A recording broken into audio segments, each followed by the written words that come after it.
लालबागच्या राजासाठी गुजरातवरून स्पेशल तराफा यावर्षी मागवण्यात आला होता.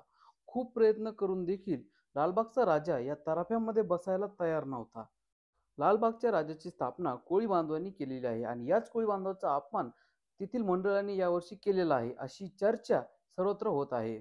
काही दिवसापूर्वी लालबागचा राजा येथे एक वडील आपल्या छोट्याशा मुलीला घेऊन दर्शनासाठी तेथे आले होते. परंतु तेथील मंडळाने त्या मुलीसमोर तिच्या बापाला लाथाबुक्क्यांनी तिथून बाहेर हाकलून दिले. लालबागचा राजा येथे जेव्हा बाहेरचे सिनेसृष्टीतील लोक येतात, तेव्हा त्यांना व्ही-आय-पी ट्रीटमेंट दिली जाते. परंतु त्याच जागी जर येथे एखादा गरीब व्यक्ती त्या तिथे दर्शनाला गेला, तर तिथे 2 सेकंद सुद्धा त्याला थांबू दिले जात नाही. याच बाबतीमध्ये आपण सविस्तर माहिती घेणार आहोत.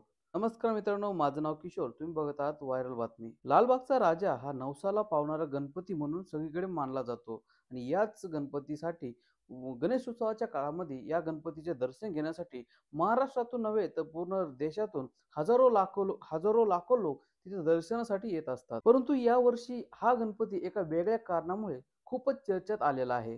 कारण देखील तसंच आहे. कारण सोशल मीडियावर गेल्या काही दिवसापासून अनेक व्हिडिओ व्हायरल होत आहेत. त्यामध्ये लालबागचा राजा येथील मंडळातर्फे जे तेथे आलेल्या गरीब लोकांना मारहाण केल्याचे व्हिडिओ सोशल मीडियावर व्हायरल होत आहेत. लहान मुलगी आपल्या वडिलांसोबत बाप्पाचं दर्शन घेण्यासाठी लालबागचा राजा येथे आली होती. परंतु तेथील मंडळाने त्या मुलीच्या समोर त्या बापाला एक झापड मारलेली आहे आणि हा व्हिडिओ सोशल मीडियावर खूप व्हायरल झालेला आहे. त्याचबरोबर लालबागच्या राजाचं जेव्हा विसर्जन होतं, त्या विसर्जनाच्या काळामध्ये गुजरातवरून एक विशेष तराफा मागविण्यात आला होता आणि या तराफ्याची देखील खूपच प्रमाणात चर्चा झालेली आहे. प्रत्येक वर्षी कोळी बांधवांचा मान असतो, की ते लालबागच्या राजाचं विसर्जन करतात. परंतु यावर्षी गुजरातवरून आणलेल्या तराफ्यामुळे अनेक कोळी बांधवांचा अपमान केल्याचे व्हिडिओ देखील सोशल मीडियावर व्हायरल होत आहेत. त्याचबरोबर अनंत अंबानी यांनी लालबागचा राजा हा गणेश मंडळ विकत घेतला आहे, अशी देखील चर्चा सर्वत्र होत आहे. आपल्याला माहीत असेल की काही दिवसापूर्वी मनोज जरांगे पाटील यांचं आंदोलन मुंबई येथे आझाद मैदान येथे होतं. परंतु त्यावेळी लालबागचा राजा मंडळाने मराठा लोक ते तिथे जेवण करण्यासाठी येऊ नये म्हणून आपलं अन्नछत्र हे बंद केलं होतं आणि याआधी कधीही अन्नछत्र बंद करण्यात आलं नव्हतं. त्यामुळे मराठा समाजाकडून देखील खूपच मोठ्या प्रमाणामध्ये नाराजी व्यक्त करण्यात आली होती. अशा अनेक गोष्टी आहेत ज्या सोशल मीडियावर व्हायरल झालेल्या आहेत आणि याच गोष्टीमुळे लालबागचा राजा यावर्षी रुसलेला आहे अशी चर्चा सगळीकडे होत आहे. तर त्याचं कारण देखील तसंच आहे. जेव्हा विसर्जनाचा दिवस होता, त्या दिवशी 8 तास लालबागचा राजा एका ठिकाणी समुद्रात उभा होता.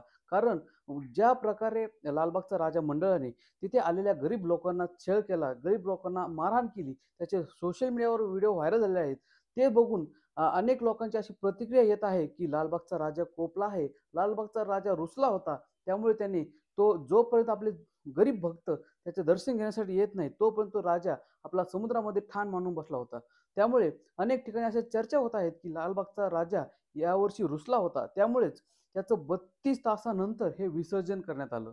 याबाबत आपल्याला काय वाटतं? आपली प्रतिक्रिया ही कमेंट बॉक्समध्ये नक्की सांगा. अशाच प्रकारचे व्हिडिओ जर तुम्हाला आवडत असतील, तर आपल्या व्हायरल बातमी चॅनलला सबस्क्राईब करायला विसरू नका. तर भेटूया मित्रांनो पुढच्या व्हिडिओमध्ये. तोपर्यंत धन्यवाद.